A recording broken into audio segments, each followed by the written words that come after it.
Nature kitchen. Share பண்ணுங்க, எங்களை encourage பண்ண சப்ஸ்கிரைப் பண்ணுங்க.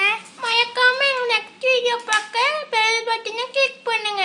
கும்முன்னு சமைக்கிறோம், கப்புன்னு சாப்பிடுறோம், குப்புன்னு தூங்குறோம். இது நம்ம ஏனா.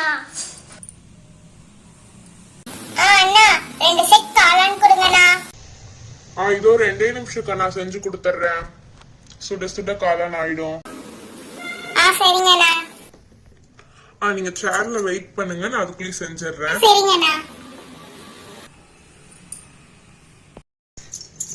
மீனா 2 செட் காளான் ரெடி பண்ண சீக்கிரம். சரிங்கண்ணா. நம்ம காளான் செய்ய ஃபர்ஸ்ட் மாவு பிணைச்சுக்கலாம். அதுக்கு முட்டைக்கோஸ் எடுத்து குட்டி குட்டியா கட் பண்ணி வச்சிருக்கிறத ஃபர்ஸ்ட் ஆட் பண்ணிக்கோங்க. அப்புறம் மைதா, அரிசி மாவு, காரத்துக்கேற்ப மிளகாய்த்தூள், கரம் மசாலா கொஞ்சம் ஆட் பண்ணிக்கோங்க. இது கூட கலர் பவுடர் ரெட் கலர்ல வரணுங்கிறதுக்காக, சால்ட். இப்போ இது கூட கொஞ்சமா தண்ணி ஆட் பண்ணி பிணைஞ்சுக்கலாம். நிறைய தண்ணியும் ஊற்றிடக்கூடாது, அதுக்குன்னு ரொம்ப கம்மியாகவும் ஊற்றிக்க கூடாது. இந்த மாதிரி கொஞ்சம் பிசு பிசுன்னு இருக்கும், அப்படிதான் கரெக்டான கன்சிஸ்டன்சி. இப்போ இதை பொரிச்சுக்கலாம். இப்போ எண்ணெய் காஞ்சிருச்சு. நம்ம செஞ்சு வச்சிருக்க இந்த முட்டைக்கோஸ் மசாலாவை இந்த மாதிரி குட்டி குட்டியா போட்டு பொரிச்சு எடுத்துக்கலாம்.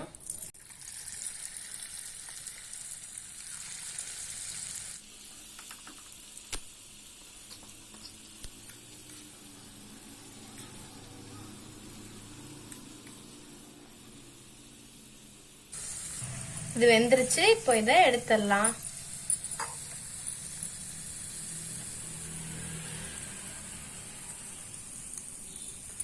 கலர் பாத்தீங்களா? கலர் பவுடர் போட்டோடனே கலர் அப்படியே செம்மையா ரெட் கலர்ல வந்துருச்சு. அதுக்குன்னு ரொம்ப ஜாஸ்தியாவும் கலர் பவுடர் யூஸ் பண்ணக்கூடாது. இப்போ இதை பொரிச்சாச்சு. இது ரொம்ப பெருசா இருக்கிறதுனால இதை கொஞ்சம் குட்டி குட்டியா பிச்சுக்கலாம். நம்ம பொரிச்சு வச்ச முட்டைக்கோஸ் எல்லாத்தையும் இந்த மாதிரி நல்லா குட்டி குட்டியா உதுத்து வச்சாச்சு. இப்போ ஒரு கப்ல ஒரு 2 ஸ்பூன் கார்ன்ஃபிளவர் மாவு எடுத்திருக்கேன். இதுக்கு தேவையான அளவு உப்பு சேர்த்திக்கோங்க. அப்புறம் காரத்துக்கு மிளகாத்தூள். இது கூட கொஞ்சம் நிறைய தண்ணி ஆட் பண்ணி மிக்ஸ் பண்ணிக்கலாம். கட்டி இல்லாம கரைச்சுக்கணும். இந்த மாதிரி நல்லா தண்ணி மாதிரி கரைச்சுக்கோங்க. அடுப்புல ஒரு பேன் வச்சு நம்ம கரைச்சி வச்சிருக்க கார்ன்ஃபிளவர் மாவை இது கூட ஊத்திக்கலாம். இந்த கார்ன்ஃபிளவர் மாவை நல்லா கை விடாம கிண்டிக்கிட்டே இருங்க, இல்லாட்டி கட்டி கட்டி ஆயிடும். இது ஒரு கொதி வந்ததுக்கு அப்புறம் நம்ம பொரிச்சு வச்சிருக்க முட்டைக்கோசு இதுக்குள்ள போட்டுக்கலாம். இப்போ கார்ன்ஃபிளவர் நல்லா கொதிச்சு திக்காயிடுச்சு பாருங்க. இப்போ இது கூட நம்ம பொரிச்சு வச்சிருக்க முட்டைக்கோசு ஆட் பண்ணிக்கலாம். எப்படி பார்க்கவே அப்படியே கலர்ஃபுல்லா இருக்கு பாத்தீங்களா? நம்மளோட காளான் ரெடி.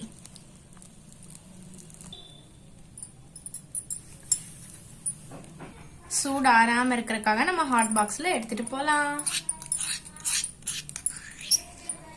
நம்மளோட யம்மி டேஸ்டி காளான் சர்வ் பண்ணிடலாம்.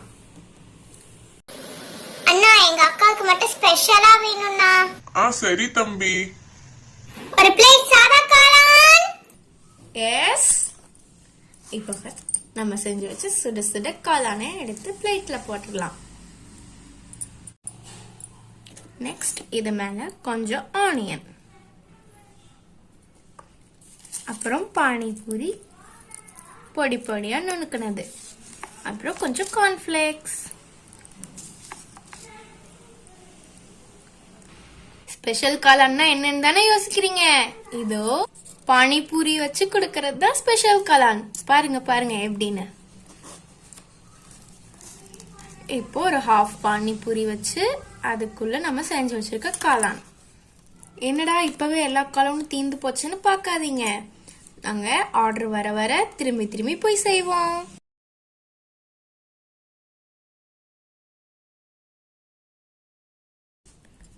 இப்போ இத கொண்டு போய் சர்வ் பண்ணிடலாம். வந்துட்டேங்க. யாருக்கு ஸ்பெஷல் காளான்? எங்க அக்காக்கு தான். Okay okay. இந்தாங்க உங்களுக்கு சாதா காளான். எப்படி இருக்கு எங்க கடை டேஸ்ட்னு சொல்லுங்க. அண்ணா ரெண்டுமே செம்மையா இருக்கு. ஸ்பெஷல் காளானும் செம்ம, சாதா காளானும் செம்ம. இனி நாங்க உங்களுக்கு கடைக்கு தான் பானிபூரி சாப்பிடணும், காளான் சாப்பிடணும்னா வருவோம். என்ன குட்டீஸ், உங்களுக்கும் எங்களோட ஸ்பெஷல் காளான் சாதா காளான் ரெண்டுமே பிடிச்சிருக்கா? நீங்களும் கண்டிப்பா வீட்ல செஞ்சு பாருங்க. அடுத்த வீடியோல பாக்குறேன். Bye bye.